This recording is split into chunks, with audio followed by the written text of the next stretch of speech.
I'll never forget the way summers used to feel in our family. The sound of children laughing in the back seat, coolers packed with sandwiches, the faint smell of sunscreen mixed with coffee in my thermos.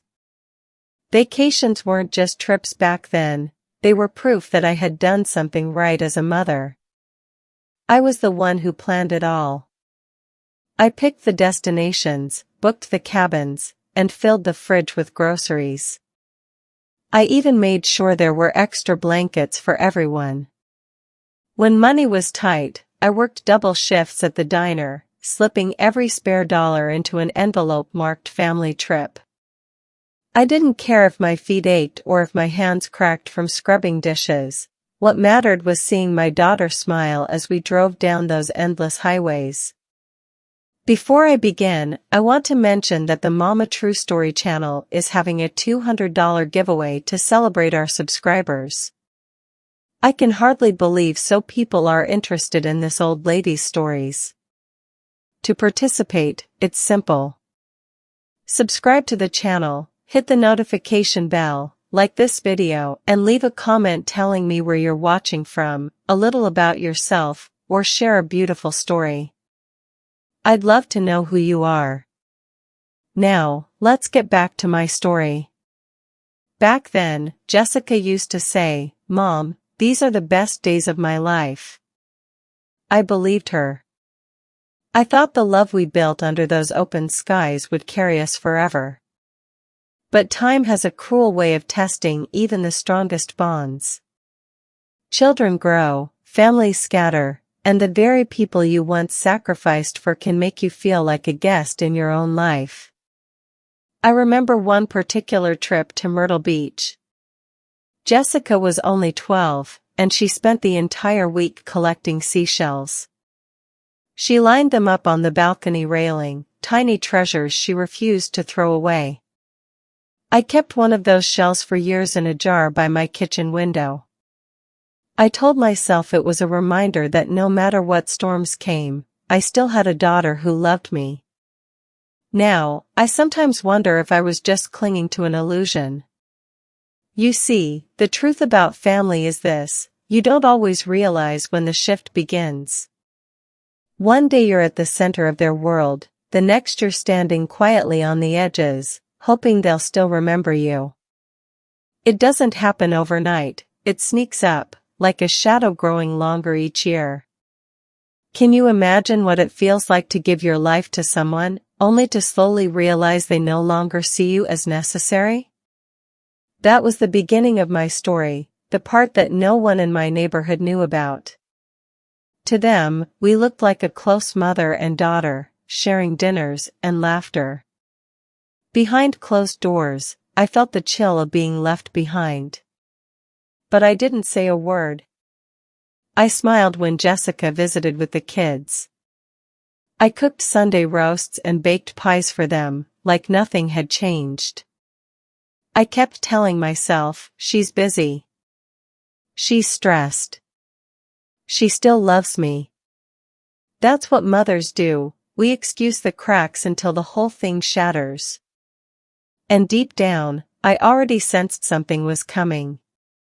Something that would break me in ways I never thought possible. It started small. Little signs most people wouldn't even notice, but a mother always does. Jessica stopped calling as often.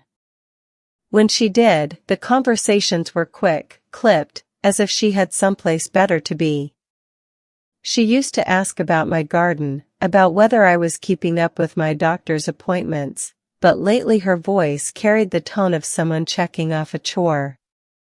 "You doing okay, Mom?" "All right, good. Gotta run." That was it. I told myself not to take it personally. Children grow up, life gets busy, I reminded myself.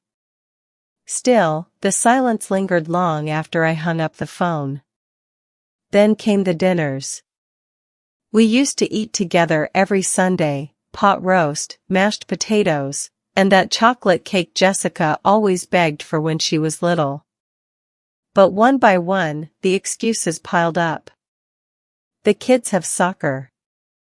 Work's been crazy. We'll make it next week, I promise. Weeks turned into months. I sat alone at the table, staring at two empty chairs where my daughter and grandchildren should have been. I ate in silence, hearing only the clock tick on the wall. That clock seemed louder than ever, almost mocking me, counting the hours of loneliness I never imagined I'd endure. The final straw came when she started making plans without me. Family outings I was never told about, photographs I saw later on social media. There they were at the zoo, Jessica and the kids smiling in front of the giraffes, while I sat at home watering my flowers, waiting for a call that never came. It hurt in a way I can't fully explain. Not just the loneliness, but the erasure. It was as if my role had expired. I went from being the glue that held our vacations together to a forgotten afterthought. I remember one afternoon, standing at my kitchen window, watching Jessica's car pull out of my driveway after she dropped the kids off for a quick hello. I waved, but she didn't even roll down the window. My heart sank. That's when I realized something. She wasn't just busy. She was pulling away from me, piece by piece. Do you know what it feels like when the very child you gave everything to starts treating you like baggage? It's a slow kind of heartbreak, one that doesn't leave bruises you can show.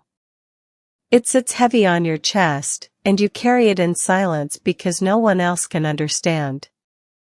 I wish I could say I confronted her then, but I didn't. I smiled through the hurt. I told myself, she'll come around. She has to. But in the back of my mind, a whisper grew louder every day, something's not right. I didn't know it yet, but that whisper was warning me of the storm ahead, a storm I never saw coming, one text message away from changing everything I thought I knew about love, family, and loyalty. It was a Thursday morning, one of those crisp Ohio days when the sun sneaks through the curtains and makes you think everything will be all right. I was sipping my coffee at the kitchen table, my phone buzzing against the wood. I wiped my glasses, picked it up, and saw Jessica's name flash across the screen. For a moment, my heart lifted. Maybe she was inviting me over for dinner. Maybe she wanted me to help plan the family trip we'd been hinting about for months. That little surge of hope, oh, I wish it had lasted longer. The message was short. Cold.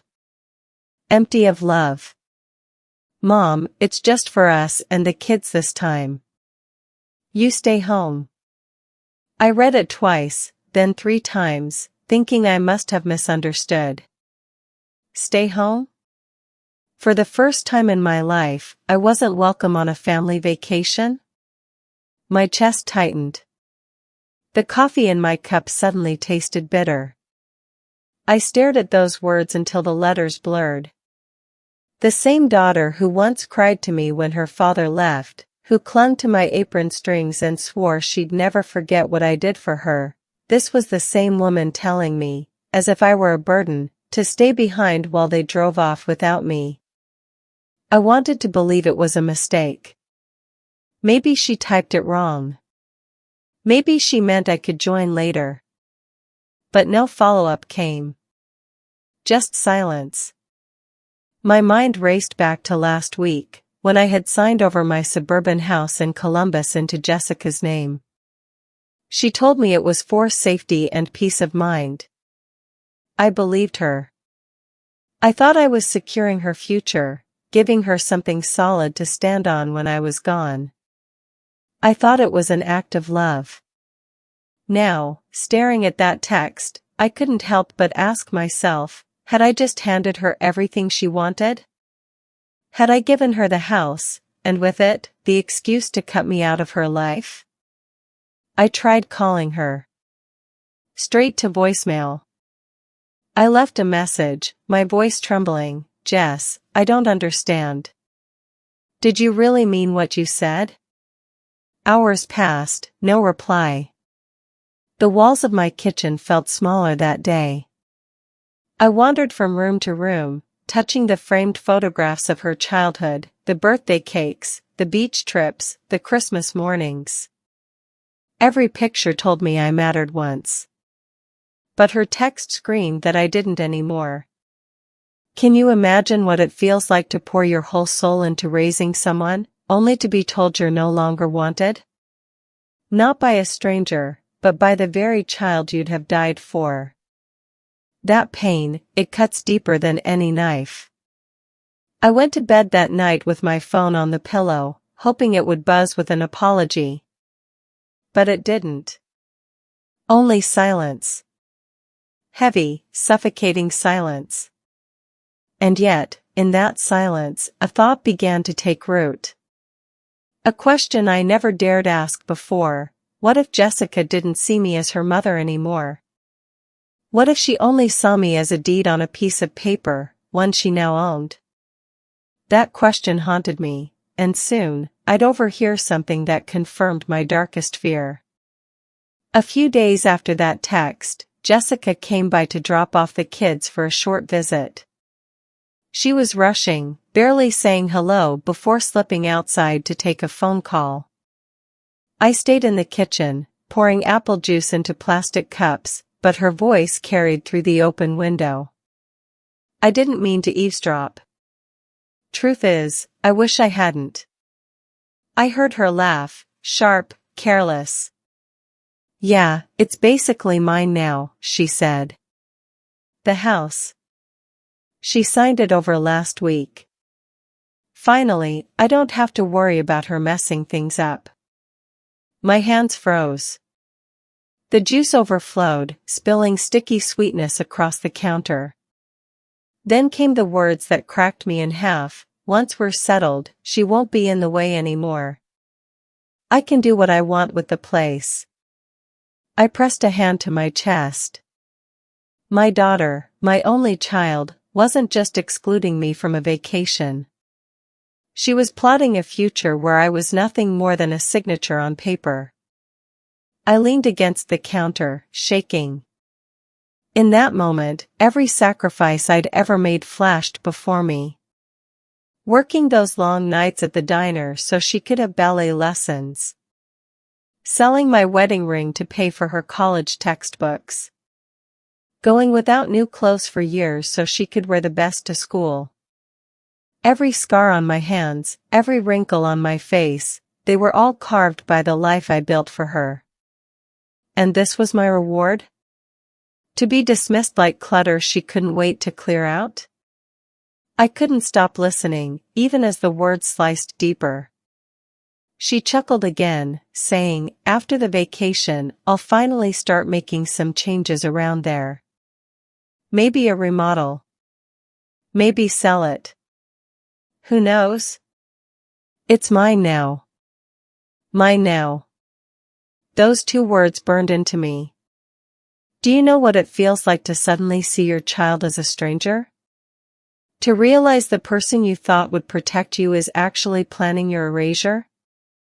It's a grief heavier than death because the person is still alive, but the bond you trusted is gone.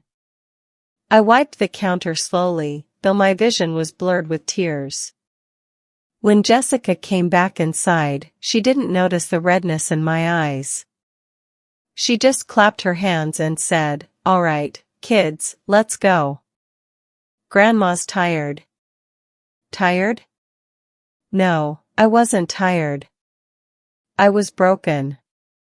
That night, lying in bed, I stared at the ceiling, my chest aching. I had trusted Jessica with my home, my legacy, my everything. And now I knew the truth: she didn't want me in her future. She only wanted what I owned. But what she didn't realize was that I wasn't as weak as she thought. A seed had been planted inside me that night, not of despair, but of resolve. If Jessica wanted to erase me from my own life, she was about to learn just how wrong she was. Sleep abandoned me that week. I would lie in bed, the red glow of the clock digits marking every passing hour. Midnight. 1. 2. My mind would not rest.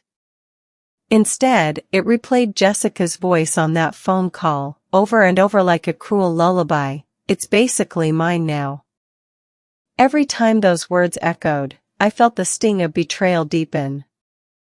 I would close my eyes, but the memories wouldn't let me go.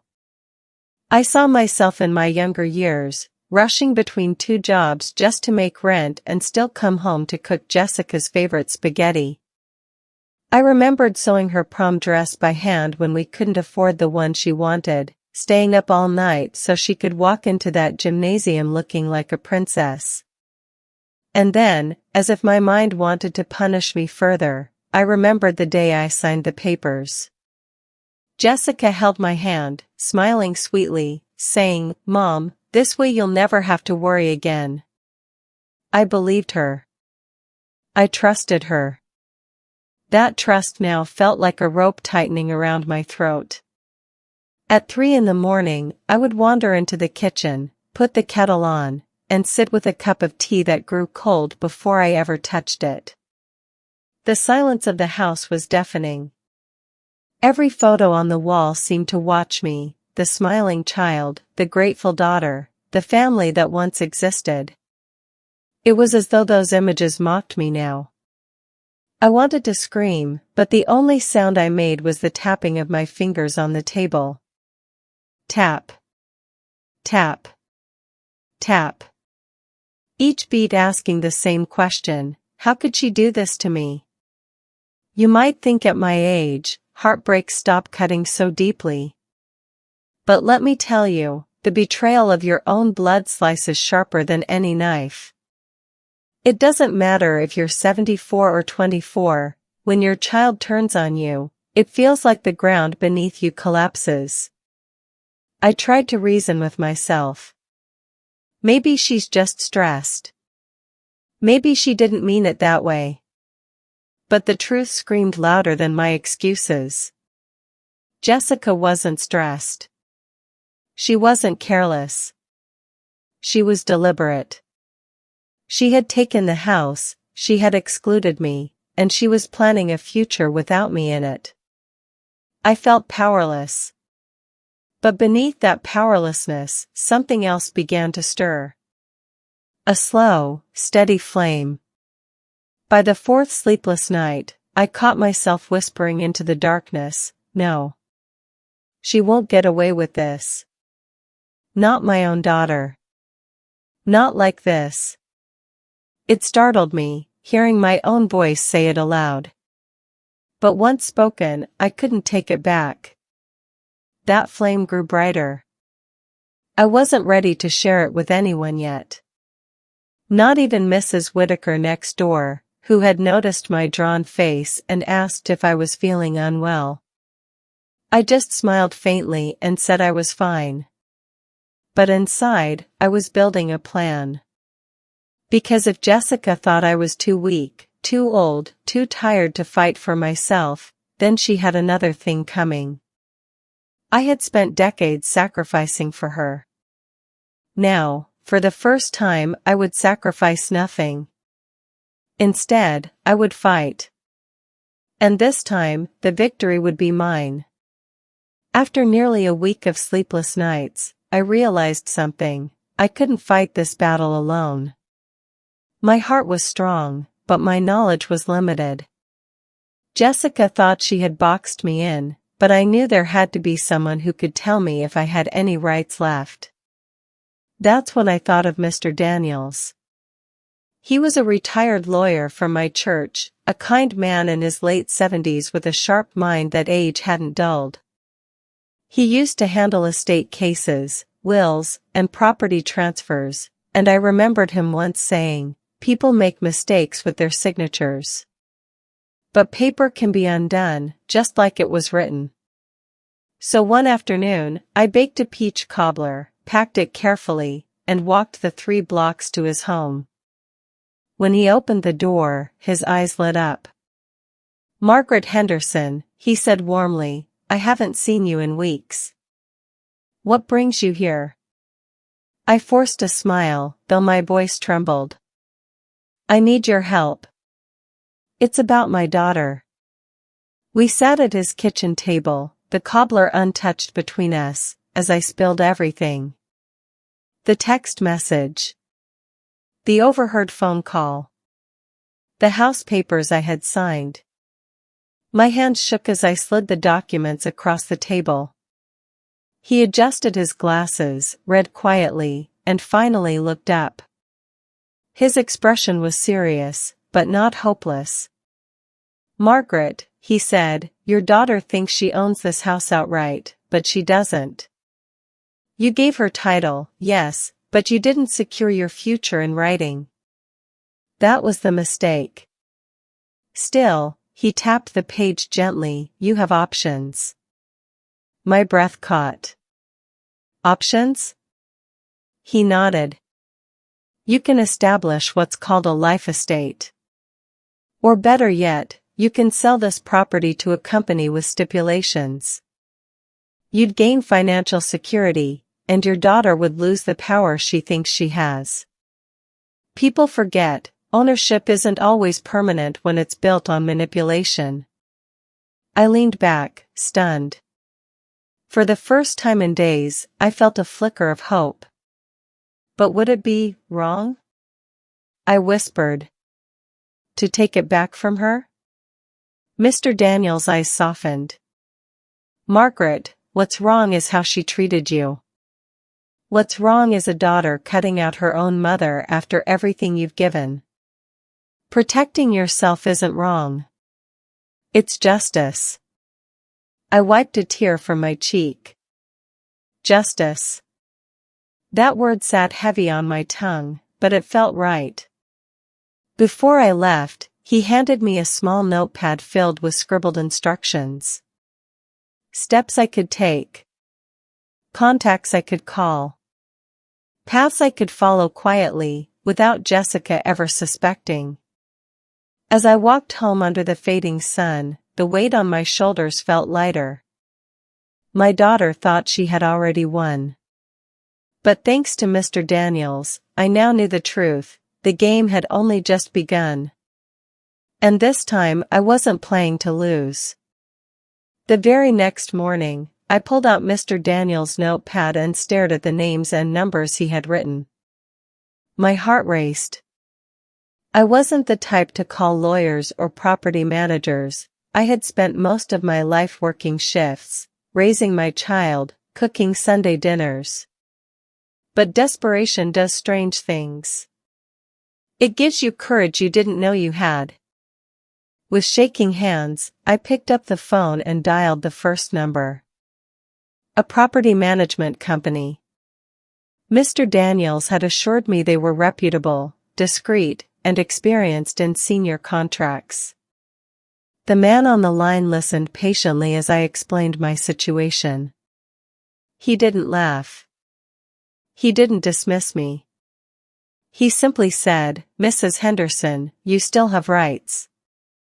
If you'd like, we can schedule a confidential meeting to discuss options. That word, confidential, was the sweetest sound I had heard in weeks. 2 days later, I found myself sitting in their sleek downtown office, clutching my worn purse like it was a shield. The walls gleamed with framed photos of happy families, couples signing contracts with hopeful smiles. I wondered if I looked out of place, a tired 74-year-old woman in her Sunday dress, walking into a world my daughter thought I was too fragile to handle. But the man across the desk didn't treat me like I was fragile. He treated me like a client. Like someone who still mattered. We went over everything. My deed, my transfer to Jessica, and what options still remained. He explained the loophole Mr. Daniels had hinted at. While Jessica's name was on the title, certain legal maneuvers could transfer effective control elsewhere, if I acted now. The plan was bold. Risky, even. I would sell the property to the company under a special contract. The money would secure me a place in a retirement condo, a lovely community with meals, medical staff, and social events included. And once the sale was finalized, Jessica would have no say over what happened to the house she thought was hers. I pressed my fingers together, nerves twisting in my stomach. And Jessica, she wouldn't know until it was done? The man smiled politely. She would be informed after the paperwork clears. By then, there's nothing she could contest. I felt my pulse quicken. After weeks of feeling like prey, suddenly I had claws. The signing day came quietly. I wore my blue cardigan and carried that same old purse. When I put pen to paper, my hands were steady. For the first time in months, I didn't tremble. My name flowed across the page like a declaration: Margaret Henderson will not be erased. Walking out of that office, I breathed deeper than I had in years. The sun seemed brighter, the air fresher. My house wasn't lost, it was transformed. It had become my shield, my weapon, my path to freedom. Of course, I couldn't let Jessica suspect a thing. So when she called from Florida, her voice dripping with sunshine and laughter, telling me about how the kids loved the resort, I forced a smile into my tone. I'm glad you're having fun, honey. Don't worry about me. I'm just resting at home. What she didn't know was that while she sipped cocktails by the pool, I was boxing up my keepsakes.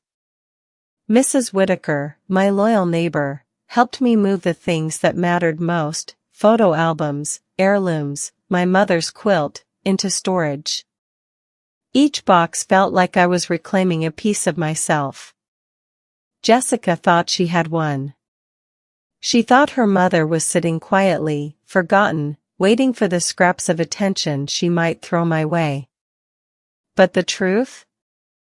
The real game had just begun. And for the first time I was playing to win. While I was packing boxes and sealing away decades of memories, Jessica was living it up in Florida. I didn't need to call her to know what she was doing. Her life was splattered all over social media. There she was, smiling in sunglasses, holding cocktails by the resort pool. Another post showed the kids building sandcastles on the beach, their faces glowing with joy. And in every photo, Jessica beamed like she had the perfect family. But do you know what was missing? Me.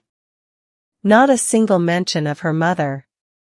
Not one picture, not even a phone call to say, "Wish you were here, Mom." The silence stung worse than the Florida sun ever could. It was as if I never existed. I scrolled through those photos with tears blurring my eyes, but beneath the pain, something else burned. Every picture was a reminder of how she had erased me, and every picture fueled the fire that kept me moving forward. Back at home, my days were far from glamorous. I spent hours sorting through drawers and closets, deciding what to keep and what to let go. The china set I bought with my first paycheck, the rocking chair where I nursed Jessica as a baby, the faded seashell from Myrtle Beach that she once cherished, I wrapped each item carefully, placing them into boxes bound for storage. Mrs. Whitaker came by often, her arms strong despite her age. Together, we carried boxes to her garage, where she promised to keep them safe until I settled into my new place. Every time she handed me a glass of lemonade and said, "You're doing the right thing, Margaret," I felt my backbone stiffen a little more. Meanwhile, the property company worked quietly behind the scenes. Painters freshened the walls, landscapers trimmed the hedges, and by the end of that week, the house didn't look like mine anymore. It looked like a blank canvas, waiting for someone new to move in. And that was exactly the point. I knew Jessica thought of the house as her trophy. She believed once she came home from Florida, she'd strut through the door, proud of her prize. What she didn't realize was that her prize had slipped right through her fingers. At night, I would sit by the window of my temporary apartment, sipping tea and watching the moonlight spill across the street. I thought about Jessica laughing in the glow of tiki torches, and then I thought about the moment she'd return. The shock on her face. The disbelief in her voice. Can you imagine how it feels, waiting for the day your betrayer discovers you weren't as weak as they thought? That anticipation was the only comfort I needed. Jessica was busy tanning by the pool. I was busy preparing her lesson. And soon, she was going to learn it the hard way. The day Jessica came back from Florida was warm and bright, the kind of day that should have ended with hugs and laughter. Instead, it became the day her perfect little world shattered. I wasn't there in person, but Mrs. Whitaker called me the moment it happened. Her voice was breathless, almost gleeful, as she described the scene from her front porch. Jessica's SUV pulled into the driveway, dust still clinging to the bumper from the long ride back. The kids tumbled out, sleepy but excited to be home.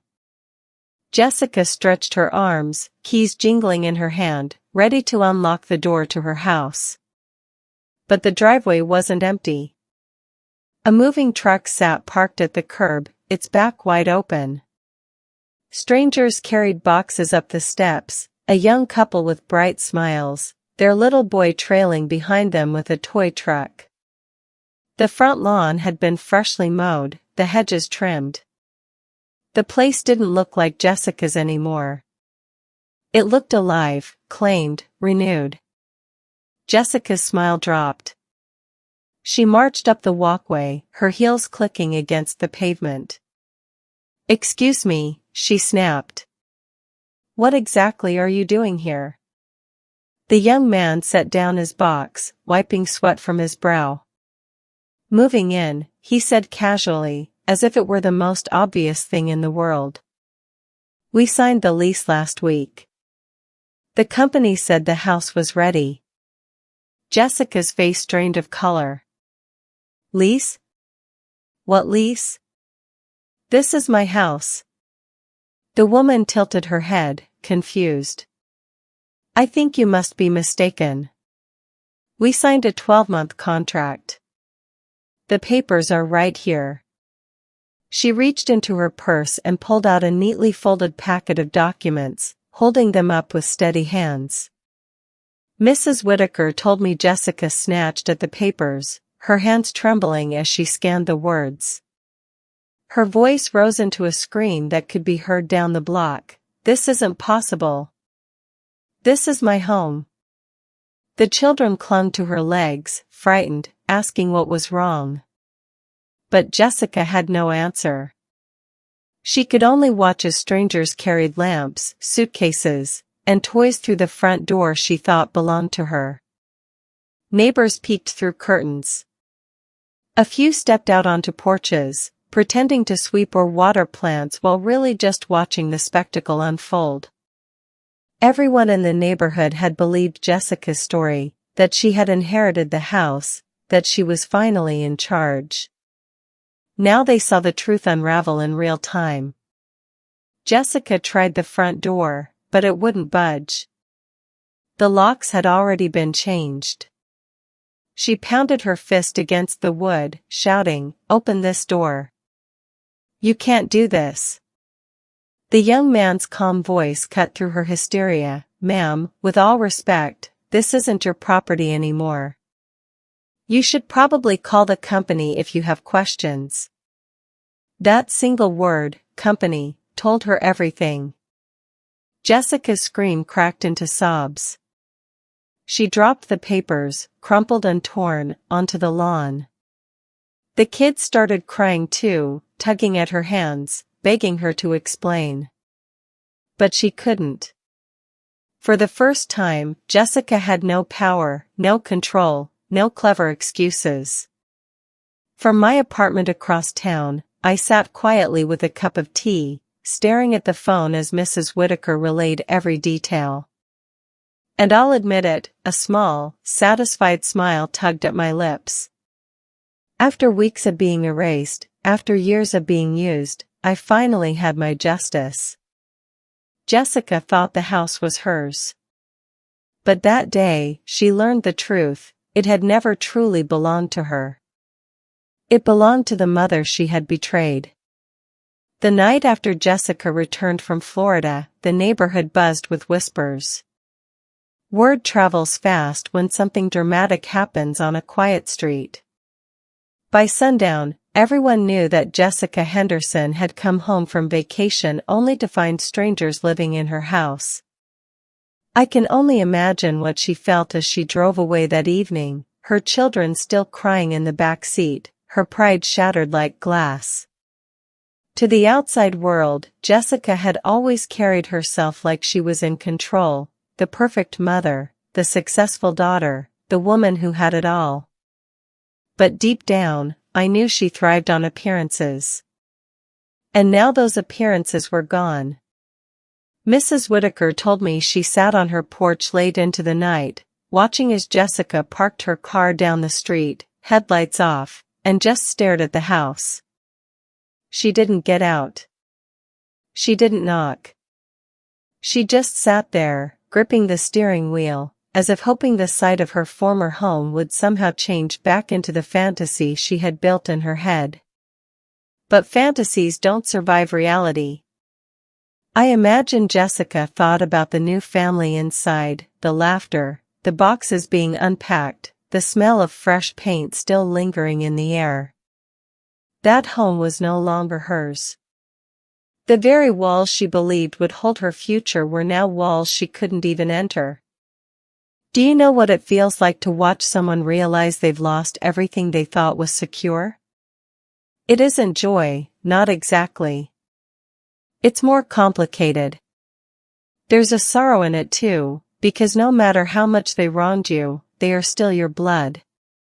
And yet, there's also a deep satisfaction, the kind that comes from knowing justice has finally spoken louder than betrayal. That night, as I sat in my apartment with a lamp glowing softly beside me, I couldn't stop replaying the moment in my head, Jessica pounding on the locked door, screaming at strangers, watching her children tug at her skirt in confusion. It wasn't a scene I had wanted to see, but it was the scene she had written for herself. She thought she could erase me.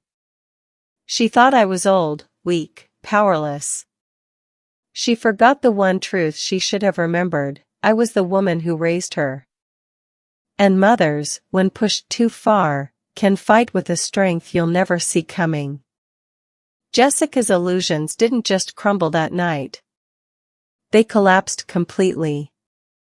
The house was gone. The control she flaunted was gone. The reputation she paraded in front of neighbors, gone. And I knew it was only a matter of time before she came storming to my door, demanding answers. I braced myself for that moment. Because while the house had slipped from her hands, there was still one thing Jessica didn't understand. This wasn't just about property. It was about dignity. And I was finally ready to claim mine back. It didn't take long. The very next morning, I heard the sharp knock on my apartment door, not once, but 3 times in quick, angry bursts. I already knew who it was before I even stood up. My daughter. I opened the door slowly, and there she was. Jessica's face was red, her hair tangled from a restless night, and her eyes burned with a fury I had never seen before. She didn't even say hello. She barged past me, her voice rising before the door had fully closed. "How could you do this to me, Mom?" she shouted. "You sold the house? To strangers? Without telling me? Do you have any idea what you've done?" I stayed quiet at first, letting her words spill into the small living room. She paced like a storm, her hands flying in every direction. The children weren't with her this time. She had come alone, ready for battle. Finally, I set down my teacup and looked her in the eye. My voice was calm, almost too calm compared to her rage. "You told me to stay home, Jessica. You forgot it was my home." She froze mid-step, her mouth opening and closing like she couldn't find the right words. "That's not what I meant," she snapped. "You're twisting things. You know the house was supposed to be mine. You signed it over." I nodded slowly. "Yes, I did. Because I trusted you. I thought you wanted to protect me. But I was wrong. You weren't protecting me. You were planning to erase me." Her face went pale. For the first time, she didn't look like the confident woman who strutted around on vacations, posting pictures of her perfect family. She looked like a little girl caught in a lie. "I needed that house, Mom," she whispered, her voice breaking. "Do you have any idea how hard things have been for me? The bills, the kids, the pressure. I was counting on it." I leaned forward, my hands folded neatly in my lap. "And where was I in that plan, Jessica? Where did your mother fit in? Or had you already decided I didn't matter anymore?" She looked down, her silence louder than any answer. "Do you know what it feels like when the person who betrayed you finally has to face the truth? It isn't easy." Part of me still ached for her, still wished she could see the damage she had done. But another part of me felt stronger than I had in years. Jessica stormed toward the door, her voice sharp again. "This isn't over, Mom. You'll regret this." But as the door slammed behind her, I only shook my head. "No, Jessica." For the first time in a long time, I had no regrets at all. Jessica thought the worst was behind her when she stormed out of my apartment that morning. She believed the fight was about a house, bricks, walls, and a yard she claimed as her own. But what she didn't know was that I hadn't just taken the house back. I had turned her entire plan inside out. You see, when I sold the house to the property company, I didn't simply pocket the money. I secured something far more valuable, peace of mind. The contract guaranteed me a place in a retirement condo community, all expenses paid. Not just the rent, but the meals, the utilities, even the medical staff on call. I would never again have to worry about where I'd sleep or how I'd pay the bills. At 74 years old, I had built myself a fortress of independence, one Jessica couldn't touch. And I didn't stop there. With Mr. Daniel's guidance, I set aside a portion of the funds in a trust, a safety net that only I could access. For the first time in decades, I wasn't depending on anyone. Not on Jessica, not on neighbors, not on handouts.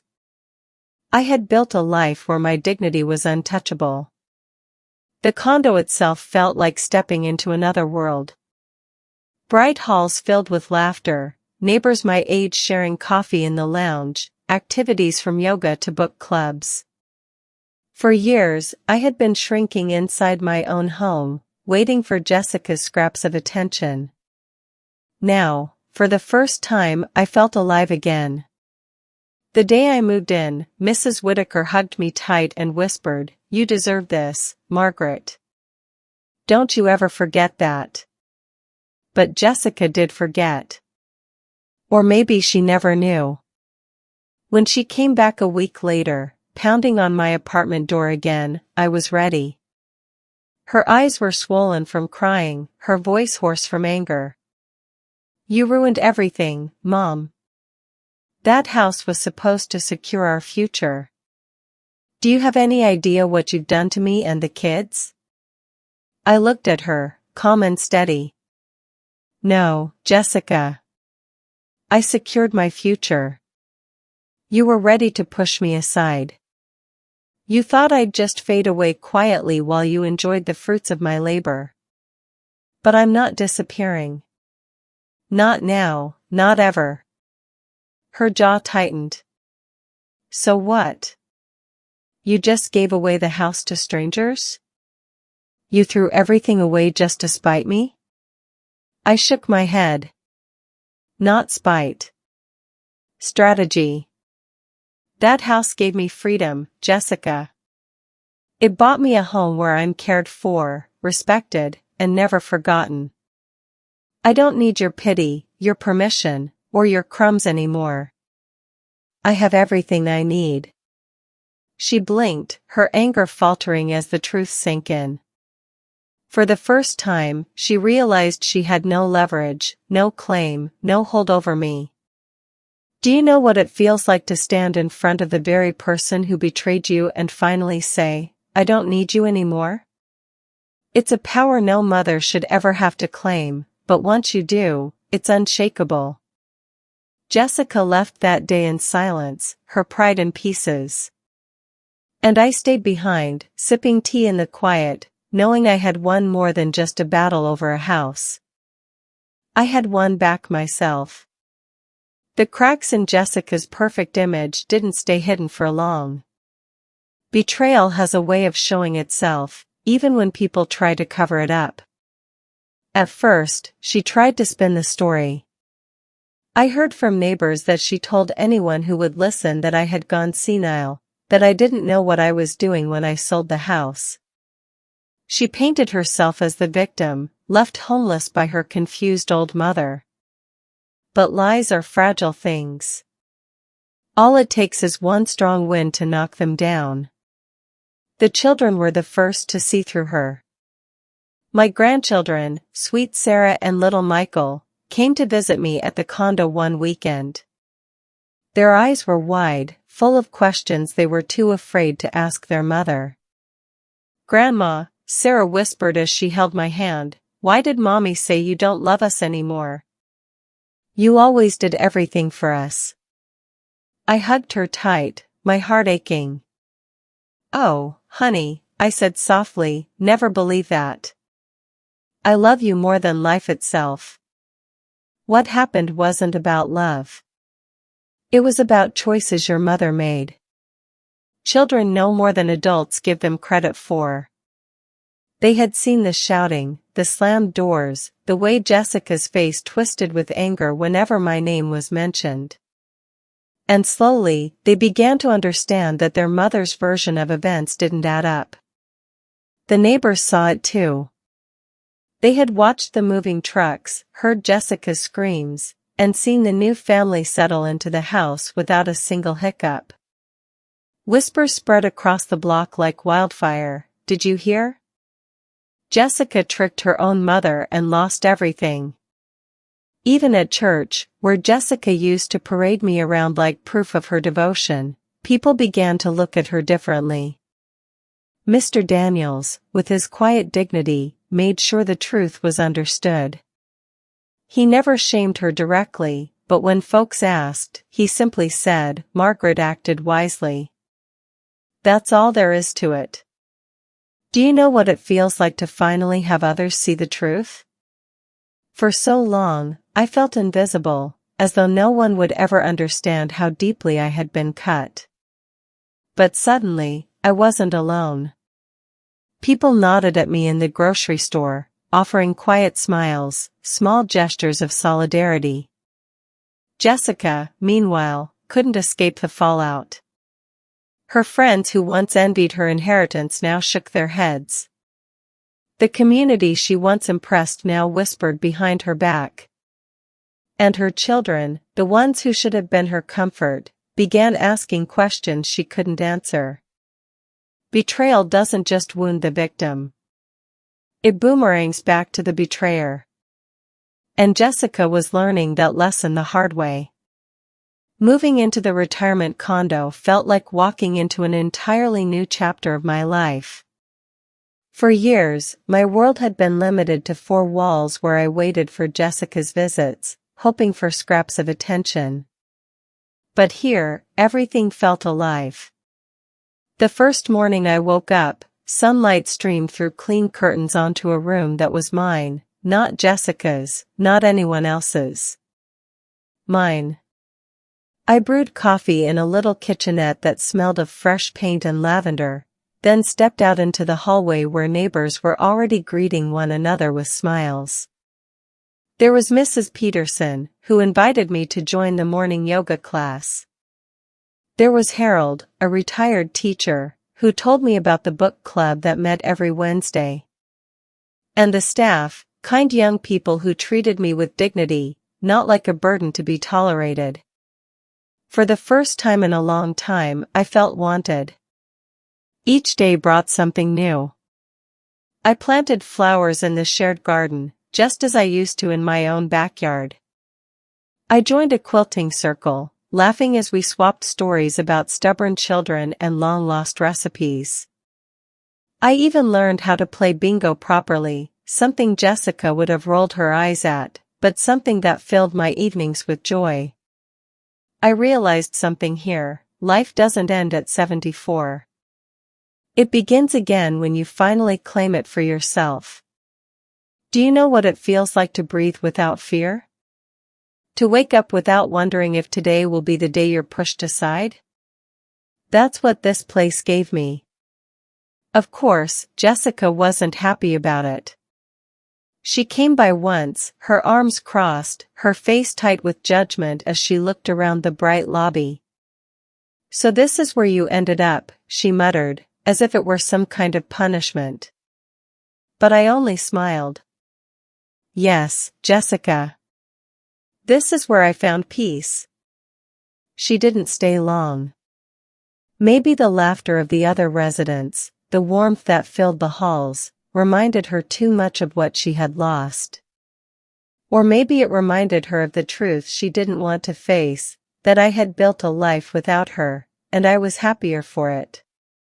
In the evenings, I sometimes sit by the window of the community lounge, watching the sunset paint the sky in shades of gold and pink. I think about all the years I wasted waiting for Jessica's approval, waiting for her to see me. And I realize now, I never needed it. I needed myself. My strength. My voice. That's what betrayal taught me. That's what this new beginning gave me. And though the scars of what she did will never fully fade, I carry them now with pride. Because they remind me that even in my final decades, I am not weak. I am not disposable. I am Margaret Henderson. And I finally have my life back. If you've stayed with me this far, then you know my story isn't just about a house. It's not even just about betrayal. It's about dignity, the kind of dignity every woman, every mother, deserves, no matter her age. My daughter thought I was weak. She thought she could strip me of my worth, push me aside, and walk into a future built on my sacrifices. But she forgot something important: I was the one who raised her. I was the one who taught her strength. She just didn't expect me to use it against her. Do you know what it feels like to finally stand tall after being knocked down by the very person you loved most? It's bittersweet.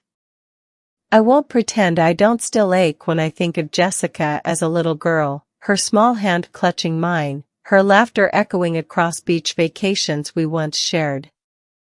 That memory still lives in me. But so does the sting of betrayal.